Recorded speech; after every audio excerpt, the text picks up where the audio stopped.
So welcome everybody to today's episode of the Conscious Grief series. I am delighted to be here with Casey Gauntt today. Casey is an author and he's a grief advisor.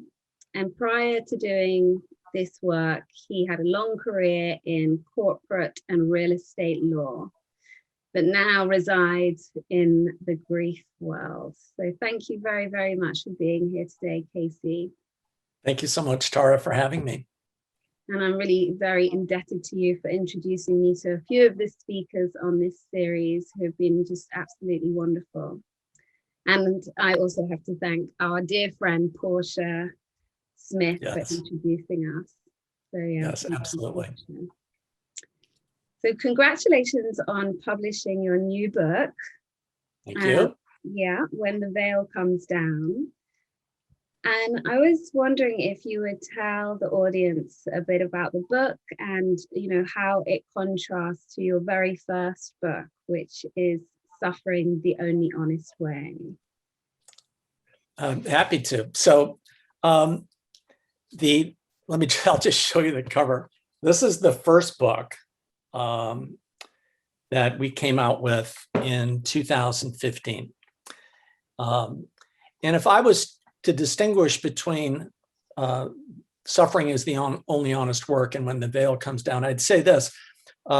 Suffering is about our son, Jimmy, who was tragically killed in an automobile accident in August of 2008. He was 24 years old. He was walking home from a party. He was too buzzed to drive, so he decided to walk. And unfortunately, a car came around a curve. It was a narrow road. It was dark and in the wrong place at the wrong time, and he was instantly killed. He was a professional writer.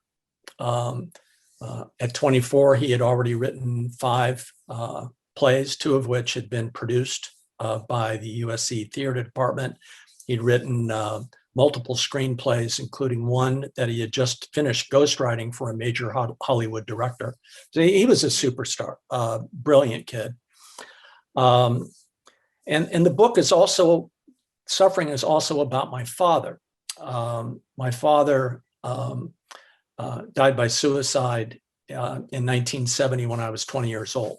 I was a junior in college.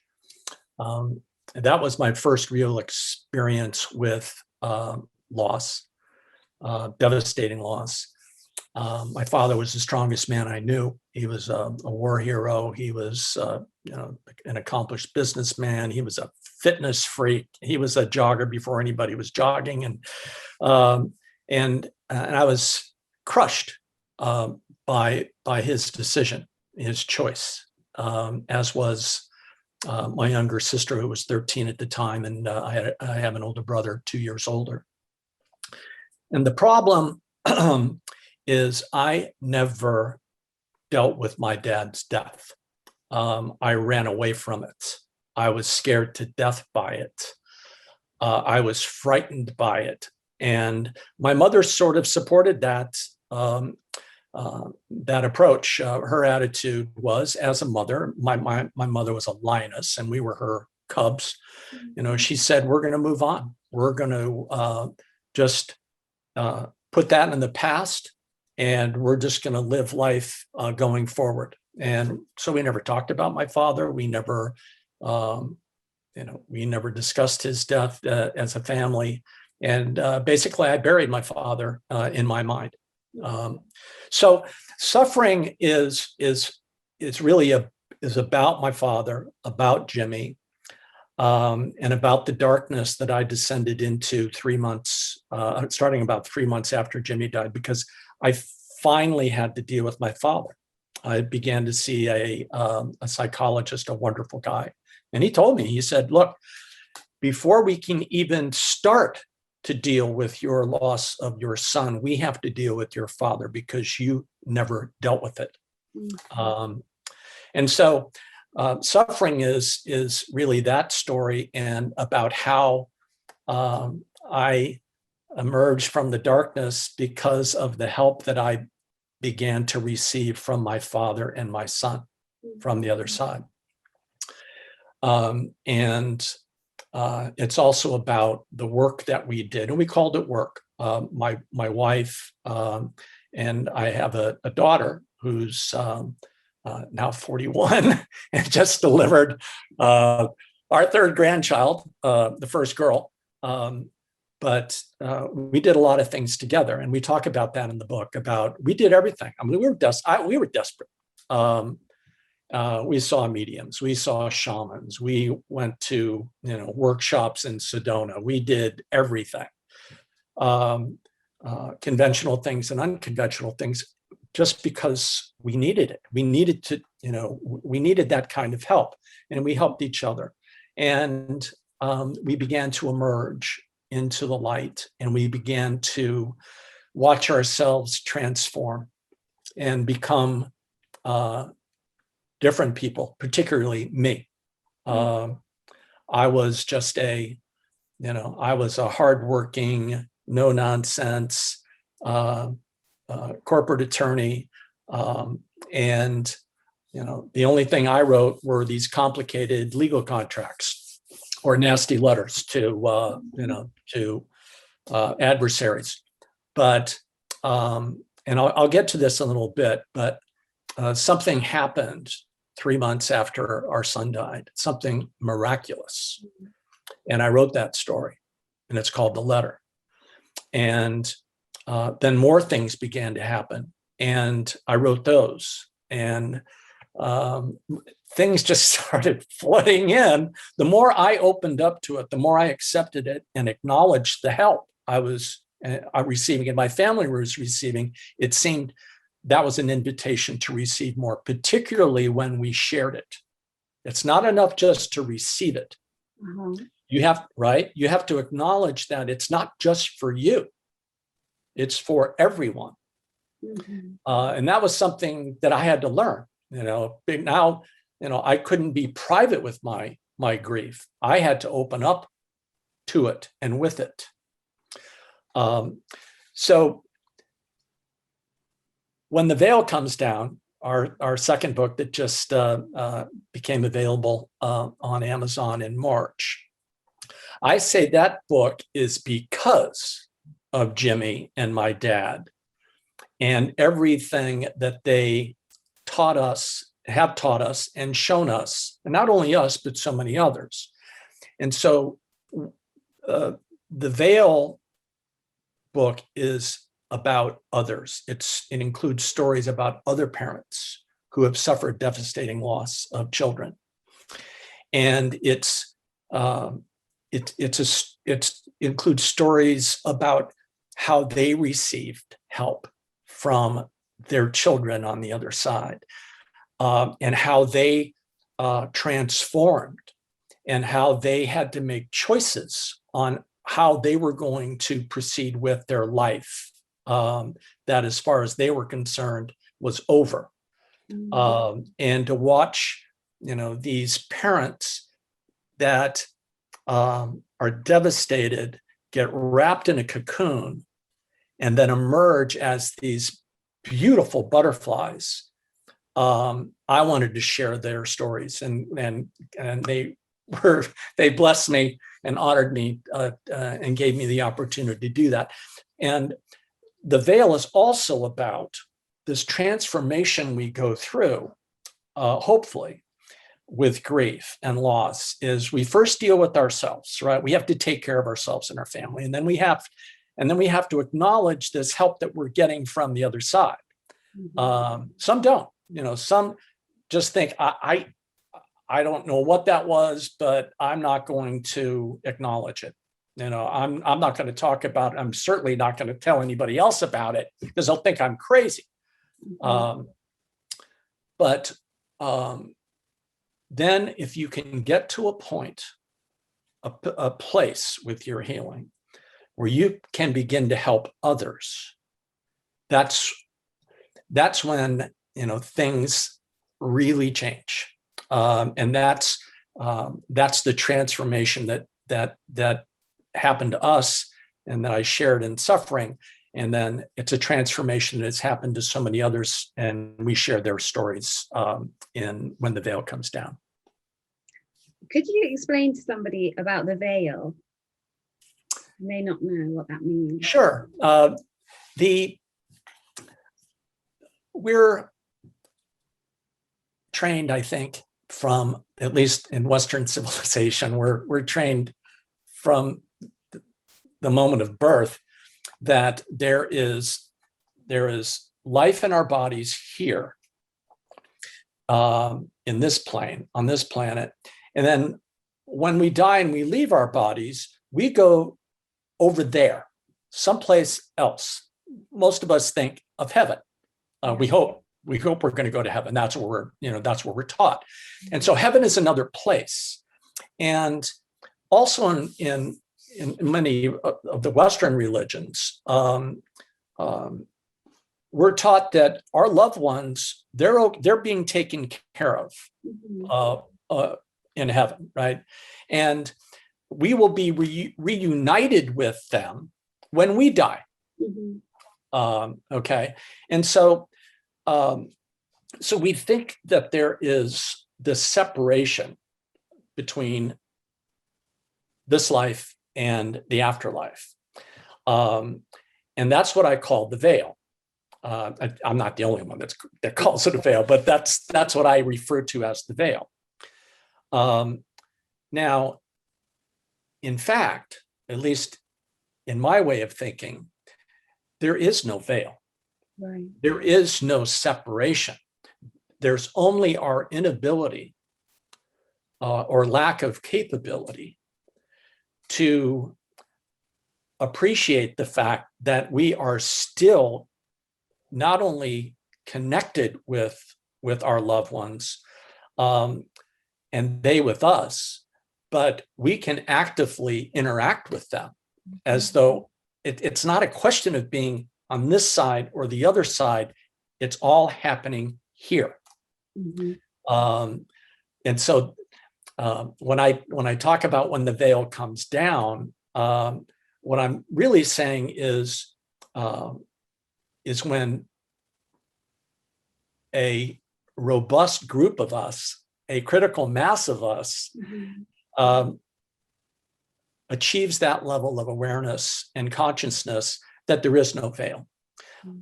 And the more we accept and then acknowledge and take advantage of this opportunity to always be and interact with our loved ones, that's really where heaven is. And it's accessible right now. I always used to think this concept of heaven and hell was just internally. I always used to think it's something that's here now, something internal rather than something waiting for us. And so I really relate to that. And it's interesting that you're talking about sort of a collective of, if enough of us collectively raise our consciousness or open our awareness to this, and I know that you have a men's group that you of men who have lost their children, or their children died, and you call it the fraternity. Right. So how did that come about?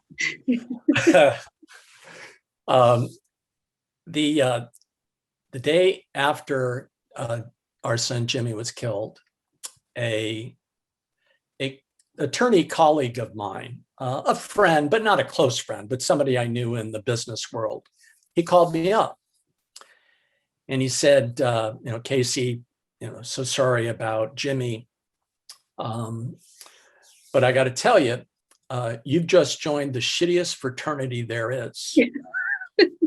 Yeah, true. His words. Yeah. And he said, and you have no idea how hard it's going to be, but I do. And that's why I'm going to be checking in on you every 2 or 3 months to see how you're doing. And he did. His name was Richard, and his 19-year-old son Alex was killed in a car accident. He was a passenger in a car driven by another young man. And and that had happened in 2001, 7 years earlier than Jimmy's accident. So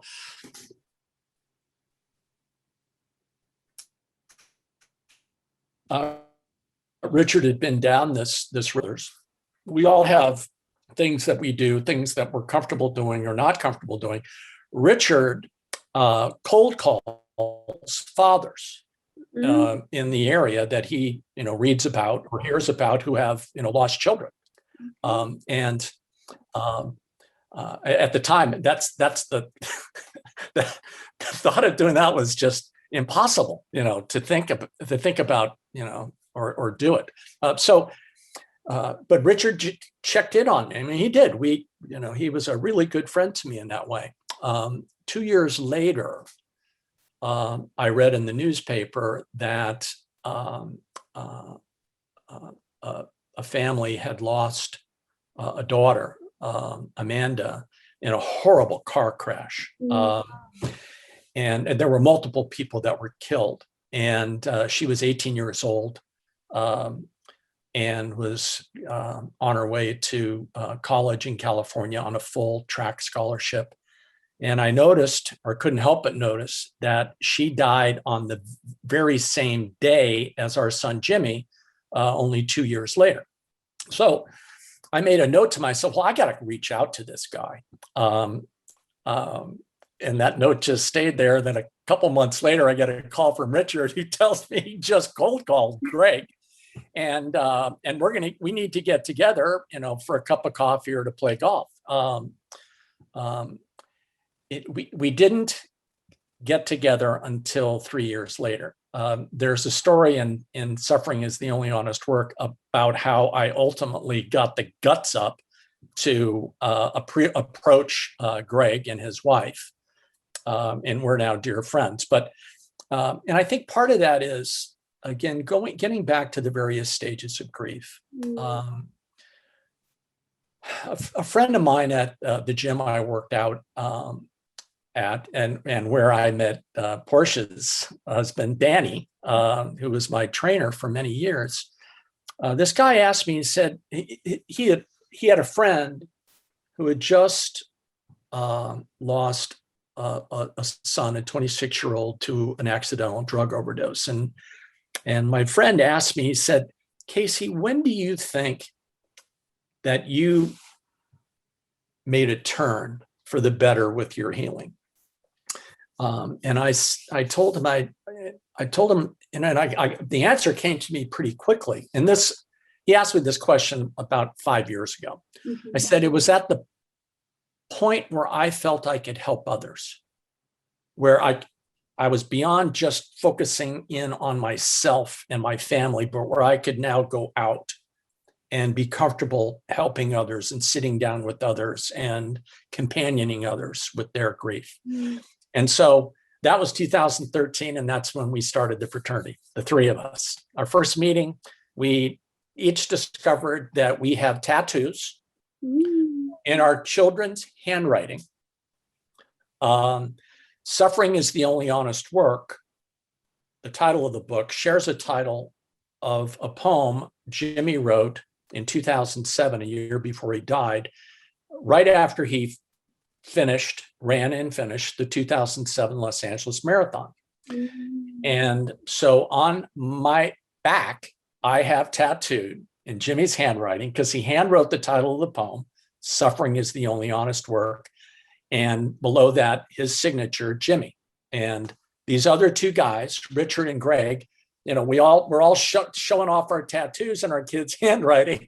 And it was like, okay, we're on the same page. So what we did is we then started building it out. We each of us knew, a couple of other dads who had lost children. So, we began to pull them in, invite them in, jump them into the fraternity, if you will. And so we have about 25 dads now. And before COVID, we were meeting regularly, at least once a quarter, and we get together and just talk. And not everybody shows up. I mean, we'll have like maybe 8 or 9, and then we'll do one-offs where we're having coffee just one-on-one and things like that. But what we found, all of us, so helpful is just being able to talk about it, being able to tell our stories, especially the new dads, just the opportunity to tell their story, talk about their kid, and hear our stories, because quite frankly, there's just not many opportunities where you do that, and then also for the dads to begin to share the signs and messages they're receiving from their kids, and we share some of those in When the Veil Comes Down, and there are a couple of there's some just blow your socks off stories. I mean, it's like, and the dads admit that they're afraid to tell these stories to anybody else because of what people will think about them. Like, you're making it up, you're crazy. And that's why the fraternity and groups like it, like Helping Parents Heal and other support groups, are so important, because people need to share. They want to share, but they need to be comfortable doing so and realize that it's a safe place to do it. Yeah, I think the fraternity is, it's a community that you've created, and the community is so powerful to heal. And like you say, just have a space to share our stories, and obviously having a grief that's relatable in your circumstance. I think it's just so meaningful, and especially probably for men as well, because I don't know, women are just more, I shouldn't maybe sound sexist, but like, we're always meeting and chatting and talking. And Tara, that's a fact. I mean, men are terrible at grief. We're terrible for the most part. And again, it's because of all of the misconceptions, all of the social constructs that we're taught as young men by our fathers and their predecessors, that hey, when you suffer a loss, then you have to be strong. You have to take care of your family. You have to move forward. You can't dwell on this. You've got to, all of those things. And so, men don't cry. And men don't cry. And you do, what are you talking about it for? All the men just want to see you get back up on the horse and start riding again and charging into into whatever battle's next. Yeah. And quite frankly, as I think about it, and I share this in the Suffering book, that was my mother's mantra after Jimmy died. She actually told me, she said, well, we're just going to need to move forward and move on. And, like we did with my dad. And I told my mom, I said, you know what, not this time. Yeah. I can't do that. I can't, I got to turn around and I got to go find my dad. Yeah. Because I ran from him so long. Yeah. And I'm not moving on from Jimmy. There is no moving on. There's moving forward. There's learning how to wear your loss in public. There's you learn how to wear a mask in public. So you can go to a party, you can go out and, just yuck it up with your friends on the golf course or in the, whatever. But that's the persona that we show to make others comfortable. But right, to make others comfortable. I mean, you talk about wearing your grief, and in the olden days, in the Victorian days, there was a outward display of wearing black clothes for women, right. And I think how can we, I think your demonstration of the work that you're doing now as a grief advisor and the books that you're writing, it's like a and I guess for me too, the conscious grief series and the writing that I've done about my parents, this is kind of like an outward display of my grief, and is Right. and the same for you, and that's part of like we are kind of carrying that forward in our life, or making meaning of it in our life. Right. You know, and it's a stage, that we go through. As I mentioned before, when we started getting these amazing things, these amazing signs and messages, I knew right away that, as I said, it wasn't just for me and my family, that they needed to be shared. But I was also kind of reluctant to do that. It's like, who am I? I'm just a guy. I'm still practicing law at this point. So I'm straddling both worlds, but I felt a big push from our son, Jimmy, who was the writer. And I completely believe and know that he put his pen in my hand and he said, look, I'm going to be making these things happen. And some of my buddies over here on the other side, including your father, my grandfather, all you have to do is write it down and share it. That's all you got to do. Just share it. And we'll take care of the rest. And that's what I started to do. And then I realized how comforting it was and how hopeful it was for others, who also, not only those who had suffered loss like us, but also friends and colleagues, was opening their mind to, wow, this really happens. And I was, I had some credibility, as, I'm just, a corporate lawyer, this isn't my business. I'm not, this isn't my livelihood. I'm just telling you what's happening. And I'm not going to force you to say you believe it or not. That's not my job. That's not my mission. My mission is just to share, and you decide what resonates with you. But the other thing that happened is, the more I shared, particularly with fraternity brothers, and then I have my sisters, my sorority sisters-in-laws, and others, the more I got out there, and I began to share stories on my website that we started in 2011, that emboldened people to share their stories with me. And that's this community, this critical mass that I'm talking about of other people that are experiencing the same thing. They're getting help and they're coming out with it and forward with it. And it's such a beautiful thing when they get to the point where they go, you know what, I've got to share mine too. Yeah. And so we share some of those in When the Veil Comes Down. In fact, the first chapter it's a story called I'm Christian that was written by a colleague of mine at work. And his son pays a visit to his grandfather in the ICU.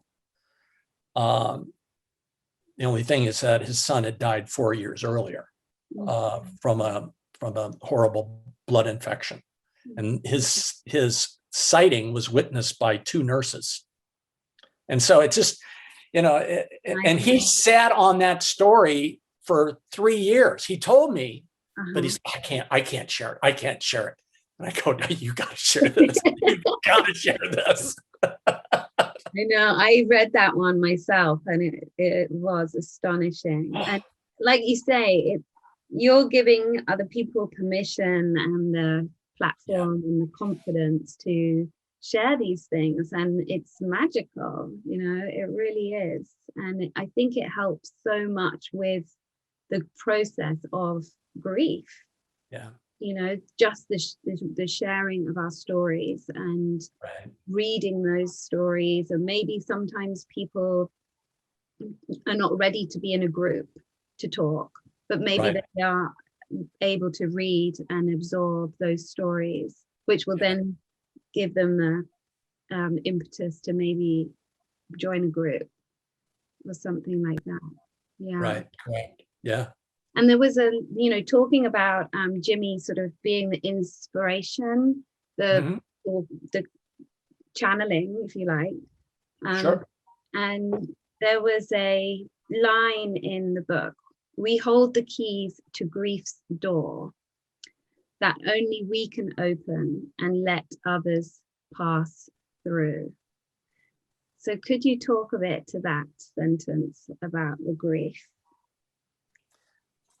There's a chapter in the book in When the Veil Comes Down. It's called Healing All Around, followed up by a short postscript chapter called Friends, the Forgotten Ones. After Jimmy died, there were a lot of friends. I mean, he had 1,000 people showed up for his celebration of life. And a lot of his friends were there and came by and were just devastated. I mean, this was probably one of the first persons that they were close to that had died.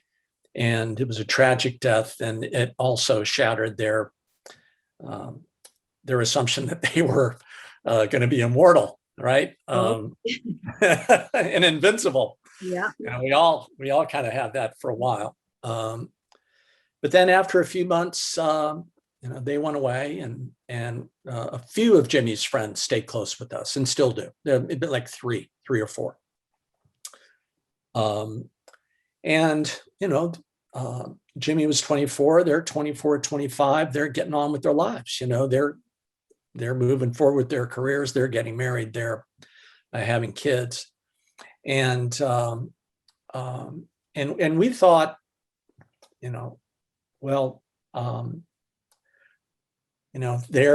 they've moved on. Jimmy's in the rearview mirror. Jimmy's stuck at 24.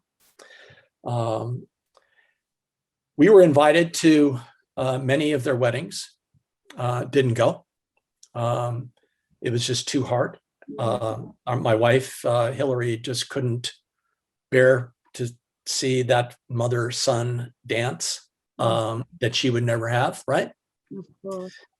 And in doing so and not showing up, we were sending out a message: leave us alone.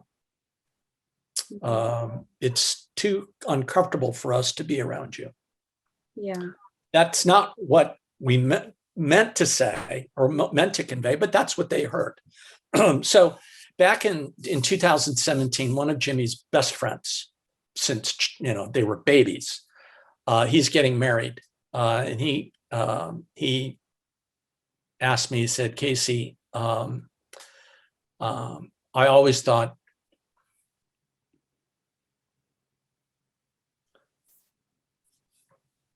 Jimmy would be my best man, but that's not going to happen.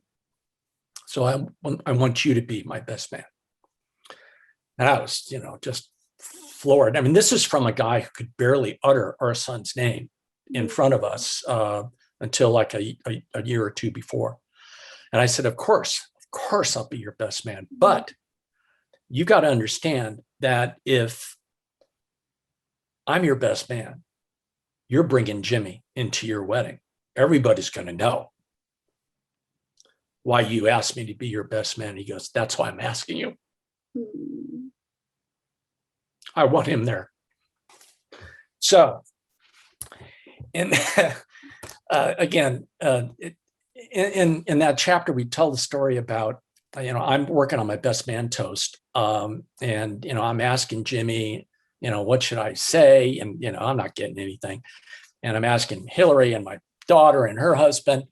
And so 3 days before the wedding, my wife gets this nudge. It's more like a kick in the pants from Jimmy saying, go into this file cabinet that you have treated as kryptonite over the last 9 years. Go in there and just look. And she found at the bottom of all these, this is where she kept all of, the memories of Jimmy and our daughter, Brittany, photographs, report cards, newspaper articles, everything. And she couldn't look in there, but she looks in there and she finds this letter that Jimmy wrote in 2001. It was a recommendation letter for John, who I'm going to be the best man, to get into Brown University. And in that letter, Jimmy wrote everything that needed to be said in this toast. Wow. About how John will always be his big brother, his best friend, how John, just all these amazing qualities and everything. So I've got my best man toast. So I actually had my daughter read the letter because I'm trying not to cry, like crying right now, just remembering it. It was just so amazing. So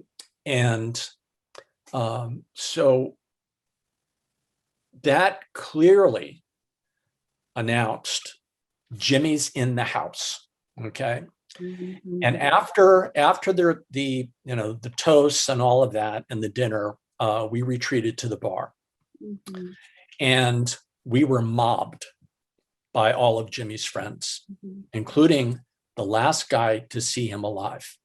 And we had never spoken to since Jimmy's death. Mm-hmm. And they shared these stories about him. They shared memories. They shared signs that they got. They shared tears. They were just unloading like you wouldn't believe. And it was so apparent that they weren't neglecting us. They thought they were protecting us by not talking about Jimmy. But when we opened the door, Jimmy's in the house, we gave them permission to mourn.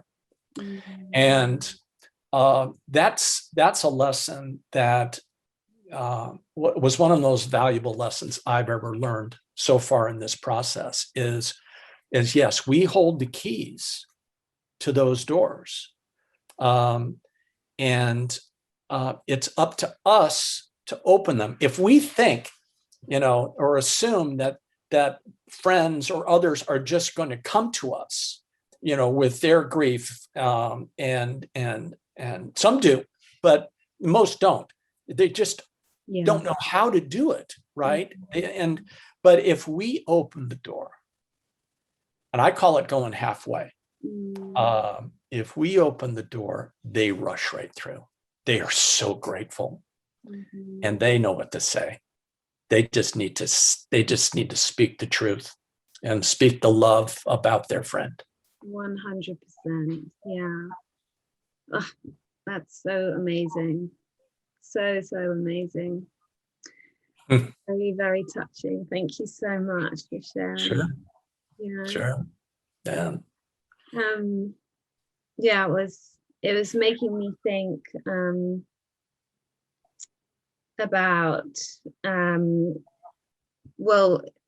this project that I did about conversations about grief that I did a few years ago. And I sort of just put on my Facebook page, I'm doing this project. Is anybody open to talking to me about their experience? And very random people, respond.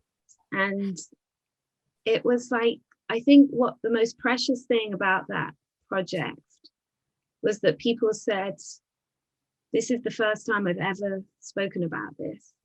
Wow. Thank you so much. And it was like, oh my gosh, somebody who had lost his father, 50, 60 years ago. Yeah. Right. incredible, so incredible. And that's when I was just like, this is just, for me, this project that seems so sort of, ooh, why would you, people like, why do you want to do that? Like something sad. And I was like, it just like lit me up, you know. I was like, this Well, project lit me up. yeah, you know what it is. And this opening the door, giving permission to mourn, that's actually a great book by Tom Zuba, especially for you guys. Permission to Mourn by Tom Zuba. It's just fabulous.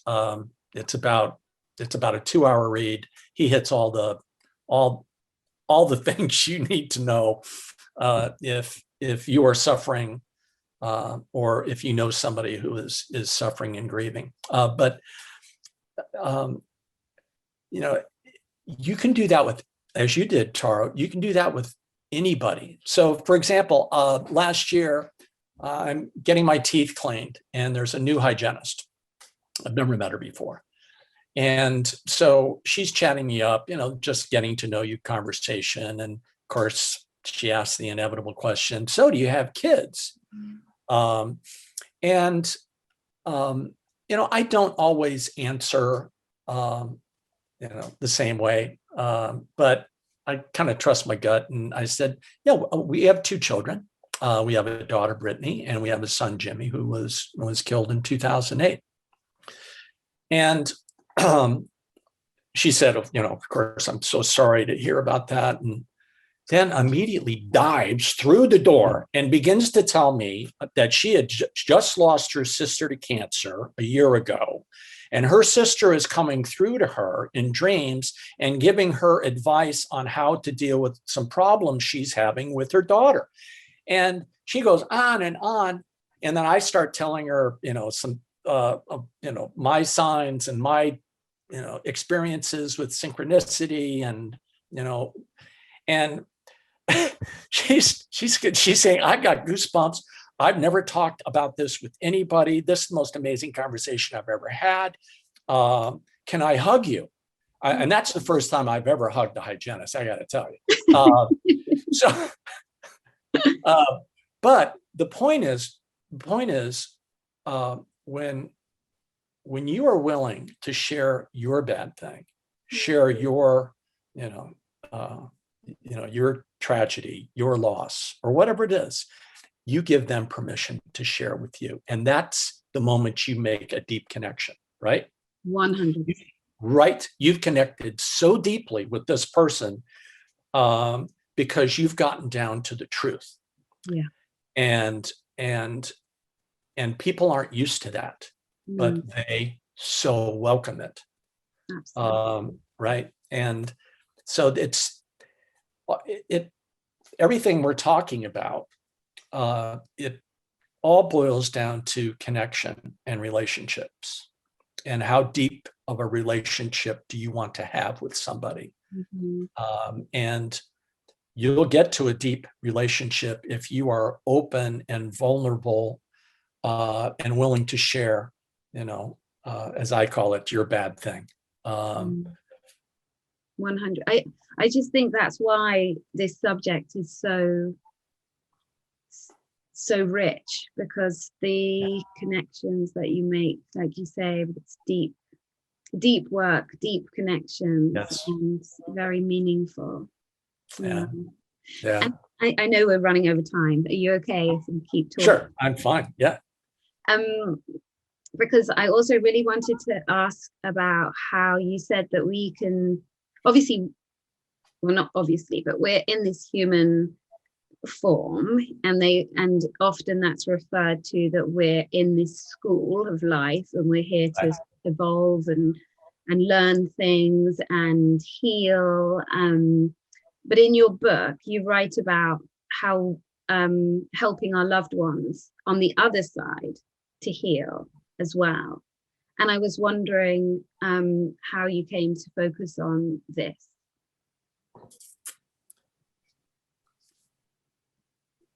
After after our son died, and I made the decision that I needed to begin to really grieve the loss of my father. And there's a story in Suffering is the Only Honest Work, and we include a short synopsis of it in When the Veil Comes Down. But 3 months after our son was killed, my father came through to me via a letter that he had written to me in 1968. I had just graduated high school. I was working in Colwood, West Virginia, on a construction project for my family's construction company. And 40 years later, 3 months after our son died, I get a call from a woman in West Virginia saying that she found that letter that my father wrote to me. And she wanted to know if I wanted it. She didn't know anything about my dad, that he had died by suicide 2 years after he wrote that letter to me. And she didn't know anything about Jimmy, but when she asked me, so do you have kids? I told her. Yeah. And she went from, this gregarious, happy-go-lucky woman to like, what did I just walk into? And anyway, she sent me the letter, and it arrived 3 days later. It was on a Saturday, November 8, 2008. And we had spent the day at the beach. My family, my daughter and I swam out on surfboards, and we spread some of Jimmy's ashes off the coast of Del Mar Beach. And when I came back home, I found the letter in the mailbox that this woman, Emily Sue Buckberry, had sent to me. And I opened it up, and it was like a 2-page letter. Just beautiful. And I immediately realized I'd never seen this letter before, because it was something, if I had received it, I never would have forgotten it. And I certainly never would have thrown it away. That's another story, is why I didn't get it. But my dad's confessing to me in the letter. He's talking about a depression that he suffered in his youth. He talks about a religious fanatical mother that he couldn't reason with. He talks about his time in World War II that changed him. He's saying, I don't know if I'm successful, but then he's giving me all this fatherly advice and expressing his love for me. And at the end of the letter, he writes, anytime you want me, I'll be around, because I care more than you'll ever know. My son. All love, Dad. And what I neglected to mention is that day the letter arrived in my hands was our son's 25th birthday. The letter arrived on Jimmy's birthday. My father knew that day was going to be one of the hardest days of my life. And he was there with me. He was around, as he promised he would be in the letter he wrote 40 years earlier. That was my door opener for, there's something much bigger going on than I can get my head around.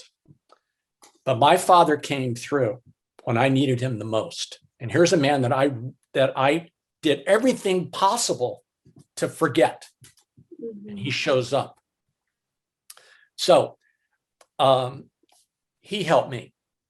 And then I thought, I need to find him, and I need to try and help him. So what I began to do is I wrote the story of the letter. I then wrote and researched a big story about my father and his time in the war and why he suffered a depression in his youth. I interviewed my mom. I interviewed my uncle. I learned more about him. What happened to him? What happened to this guy? And I wrote him letters, in response to the letter he wrote me. We began talking about him in my family. We finally started talking about him, not just my immediate family, but my broader family. We shined light on him. We brought him back, from the darkness, from the basement where we had buried him, to front and center. Look what he did with this letter. Look what this guy can do, and I felt I was helping him. I really did. Yeah. But it wasn't until I got an email from a rabbi in New York back 3 years ago in 2018. She had met Jimmy one time on an outing. She had just found out that he died. She didn't know, but she reaches out. She had obviously read the story of the letter. And she writes me this, and I got to share this, and I want to get it right. And this is in the chapter in Vail called Your Son, Your Father, and You. But she writes me this. She said, as we accept and find meaning in the wounds we may always carry with us through this precious life, whenever death comes, whether suddenly and tragically, or in the fullness of time, we and our relationships can heal beyond our bodies and lifetimes, even when no cure is available. She goes on, there is a parallel process for the healing of relationships. Even traumatic death can yield into a healing of relationships through generations. Your son, your father, and you, end quote. And it dawned on me, hey, healing works both ways. We not only receive healing and help from our loved ones who have transitioned and are over there, but we can help them. If our relationship with them, like it was with my father, at least from my perspective, was completely broken, we can mend that relationship. We can strengthen relationship. And it wasn't until, and I said, I get it. I feel that. After the letter came from my father, I started having these beautiful dreams about him. We were finally talking in our dreams. He was talking to me in my dreams. But it wasn't until February of 2020, and this is sort of the penultimate chapter in the Veil book, and it's called When the Veil Comes Down, same title as the book. But I had a reading with a wonderful medium, Chris Lynn from Colorado, phone reading. And my daughter had given me the reading for my birthday. We do that. And my dad came through in the reading for the first time. He had never come through in a reading before. First time. And we've had many readings. And Chris is saying, your dad is nodding, and he's just saying he's so grateful. He's so grateful. You helped me heal. You gave me my heart back. You've helped me move forward. I am so grateful to you. And it struck me like a lightning bolt that we can complete the circle here, right? We suffer a tragic loss. We get help from the other side. We get hopefully to a point where we can begin to help others here. And then if we can then turn our attention to helping those on the other side with whatever healing they may need. Because my dad, and I have no doubt, my dad was stuck in his evolution because he was so preoccupied with worrying about us and the impact his suicide had on us, that he was just focused on and worried about us. But when we went through this metamorphosis, as I just explained, he got unstuck. Mhm. And I know that he's now able to move forward and continue with his journey, his evolution, his reincarnation, whatever it is he still needs to do. And we here can do that for our loved ones over there. Wow. Yeah. Yeah. That And is that's powerful. why I wrote the book. That's why I pulled it together, because I wanted to get that message out there. Yeah, that This is was- yeah. such an important message, and especially I mean, while you were talking, I was thinking an awful lot about my own dad, who I sort of I related to when you were saying, like, put him in the box, and you know, and on reflection, we just really got busy, and my mum got remarried, and you know, it was like we had this new life very suddenly, and And you were 9, weren't I you? was 9, yeah. And my sisters were 16 and 18, so they were older. Mm-hmm. But I feel like, you know, we've really been shining that light on him more recently, actually. And somebody else who I interviewed said that she felt his presence very strongly when I called her and asked her to come on the series. And so when you were talking, it's like I was feeling very tearful myself, because my dad died of a heart attack, but I was thinking your message, and I don't think, because I've also had readings where my mum was still kind of here slightly and worrying about us in the same way that you're saying that you're, and she was also, and I was told she was also a little bit stuck. So this helped. But yeah, I think it's such a powerful message, you know, especially for anybody who's had a suicide death, you know, because from what we know and what do we completely know, you know, that can also, from what you said, make it a little harder for their soul to move on. Well, several of my fraternity brothers, you know, their children have died from drug overdoses, substance abuse, suicide. You know, I make the point that there's no better way to die. It's you know, the fact that, you know, your child is dead is you know, that's the trigger for grief. But what I, you know, talk to my, you know, my brothers and others about is, you know, your relationship with your child or anybody that you've lost didn't end with their death.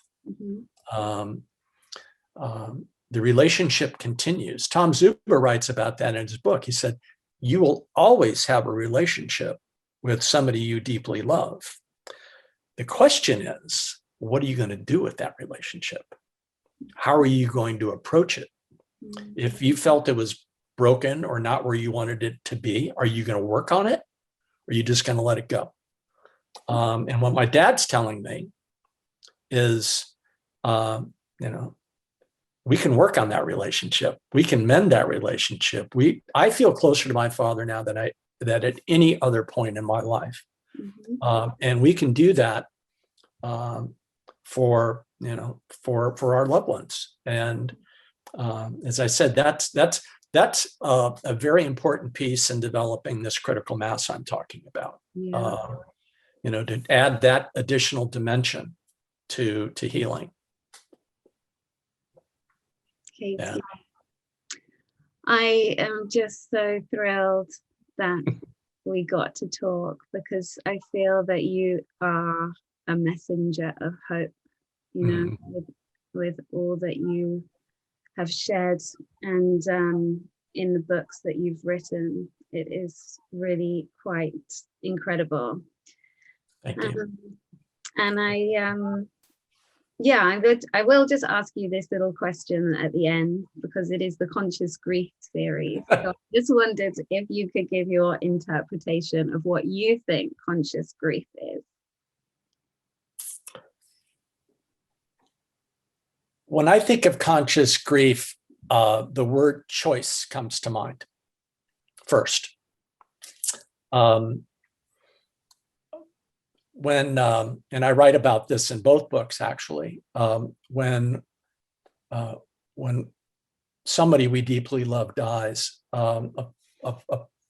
and I felt this very, very much with Jimmy, a part of you is ripped out and it goes with them.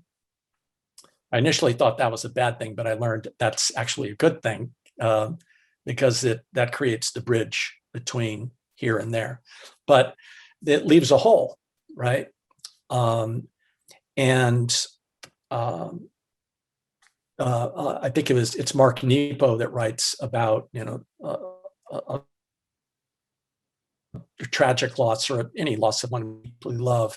We become, and so the choice is, how are you going to fill that hole, and what are you going to fill that hole with? You can leave it where it is. You can fill it with despair, anger, hate, guilt, remorse, and keep it dark, or you can fill it with light. You can fill it with an acknowledgement of the work and all the things that your loved ones are trying to send to you and help you with. And there's a chapter, it's the last chapter of the book, and it's called The Choice We Make. And in that chapter, I write about the parents that I've come to know who have suffered unimaginable loss, loss of children in terrorist attacks, fires, multiple murders. And these parents chose to see the light and to find the light and to help others. And so I think conscious grief is really, it's all about the choices we make in addressing that hole, that loss. And as I write in When the Veil Comes Down, let me just close with this, because I opened the book with it, and when the veil, and it just says it all for me. It was written by Elizabeth Kubler-Ross, and she writes, "The most beautiful people we have known are those who have known defeat, known suffering, known struggle, known loss, and have found their way out of the depths. These persons have an appreciation, a sensitivity, and an understanding of life that fills them with compassion, gentleness, and a deep, loving concern. Beautiful people do not just happen." That's what the book's about. Wow. Thank you so much, Casey. My pleasure. Thank you. And to everybody for watching, thank you and goodbye. Bye. Thank you, Tara. Bye, everybody.